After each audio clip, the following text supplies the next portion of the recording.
When empty, it's rock hard. When loaded, it's soft as cotton. It's the most sensible part on a truck, the leaf spring. Its main structure consists of stacked curved steel plates. The topmost one is called the main leaf. It's the longest. The length of the lower leaves decreases in layers. These steel plates are tightly held together by a central bolt and then firmly secured to the axle via U-shaped brackets. The bottom is locked in place by a support plate. Both ends of the main leaf spring are bent into coils, a feature aptly nicknamed the coil ears. One coil ear is directly anchored to the chassis via a hanger, while the other end typically features an additional U-shaped connector. This connector enhances flexibility, further reducing vibration transmission. When the truck is empty or lightly loaded, the vehicle weight is borne solely by the topmost leaf. Upon encountering uneven terrain, impact forces compress the main leaf springs to absorb energy, which is then rapidly released as they rebound. With a light load, this rebound can even make the vehicle bounce, feeling akin to sitting in an ejection seat.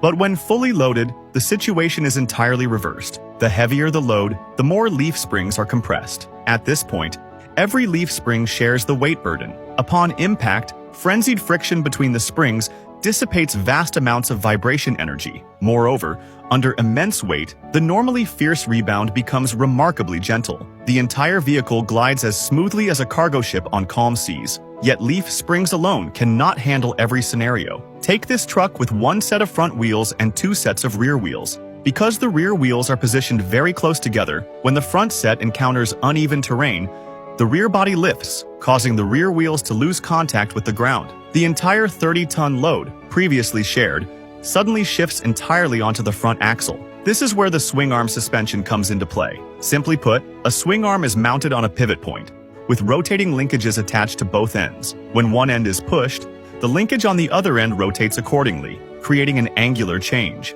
Connecting this rocker arm mechanism between the two wheels, when the front wheel lifts off, the front link rotates the crank. The crank then presses down on the rear link, causing the rear wheel to lower. This ensures both sets of tires maintain ground contact, preventing excessive load on any single set. This structure is simple and reliable. Even if some leaf springs break, it can still bear the load. Maintenance is straightforward, just a jack is needed. Got it?